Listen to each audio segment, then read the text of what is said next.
In this video, we'll explain the new customization features of our piano synthesizer, which are velocity remap and individual note gain adjustment. Initially, we intend to allow you to create these curves and adjust them directly inside a model data file. This allows us to modify the model data and verify it before runtime. However, usually you will adjust these curves individually for different songs. Embedding all of them together with a model file isn't flexible enough. You might end up with hundreds of these model files for every type of curve and quality settings combination. So we create a custom rich curve data type for MetaSounds, and allow you to select which ones to be used through these pins. This is a more preferred approach because some new synthesizers will also use this data type.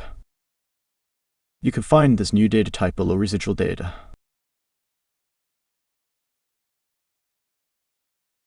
Basically, we reuse the rich curve editor of Unreal. If you aren't familiar with this editor, we recommend you spend some time learning it, because rich curve is a very vital data type of game development. To add a new key, you can use the middle mouse button. I will set its X value to 0. A curve will need to have at least 2 keys, so I will add another one, and I will set its X and Y values to 127. Then I will press F to fit the view to all current keys. I will also add 2 more random keys, and change the handles to auto to make this curve a bit more complicated.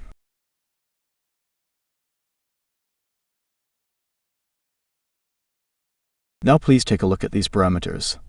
This one is actually not very important. The number of data points is what I want to talk about. This is the number of points that will be extracted from this curve and stored right inside this object. When you reference this curve inside a MetaSounds graph, we will send these data points to the graph instead of these keys, so we don't evaluate values of this curve at runtime. To understand why we do this, you need to know that to evaluate, for example, the value at time 60. Unreal uses binary search to find the nearest left and right keys. Then, based on the handle types, the value is interpolated based on the distances to these 2 keys.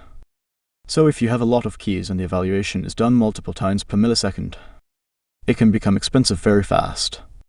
That's why we store and send the extracted data to avoid runtime evaluation. Unreal also does the same for their wavetable bank data. Though we usually don't need this many points. By default, we set this to 1, which is invalid because it's a constant and not a curve.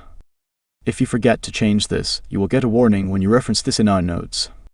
Obviously, you have to set this based on the complexity of your curve and your desired accuracy. If I set this to 64 and save it, you will see the step is around 2. So imagine this curve is resampled to a linear curve with a step of 2. At time 0, we will have 1 data point.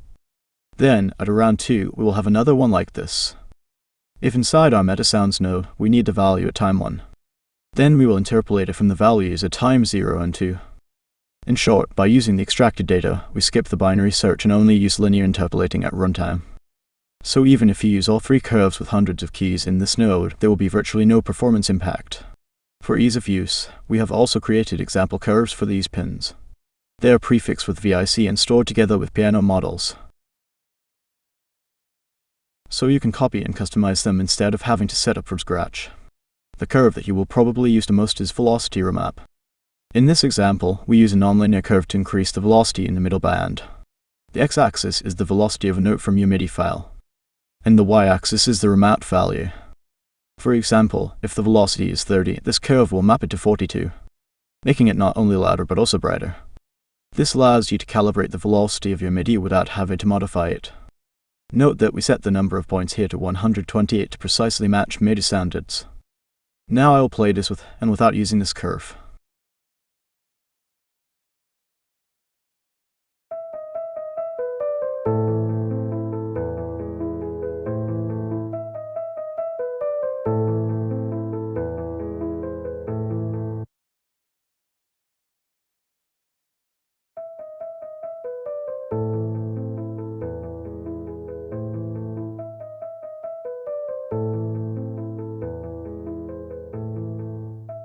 You can hear that low velocity notes sound louder when using this curve. Now moving on to the note gain curve. This one allows you to reduce the gain of individual keys. For example, this curve will reduce the gain of lower notes to put more emphasis on the melody. The x-axis is the MIDI note, and the y-axis is the gain. Its allowed maximum value is 1. So you can only reduce the gain with this curve. Since this will be multiplied with key gain, we don't support a value higher than 1 here.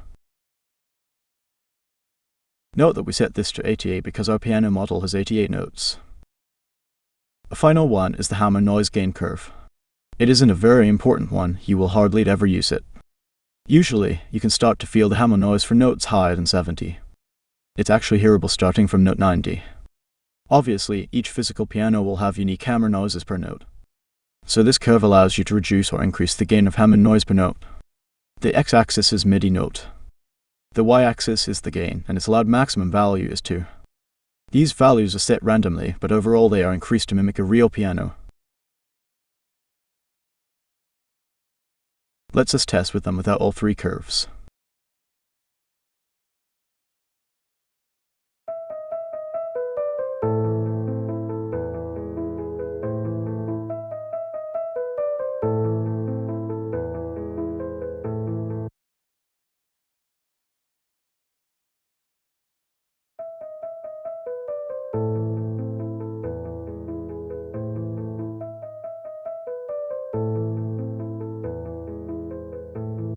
And this is all you need to know about the piano synthesizer node. In the next video, we will explore the main feature of the upcoming update, which is liquid sound simulation with the new Bevel synthesizer node. It's actually been our main focus in the past months. This node will allow you to create interactive liquid sound effects at an extremely low cost, like flowing, hitting, walking, etc.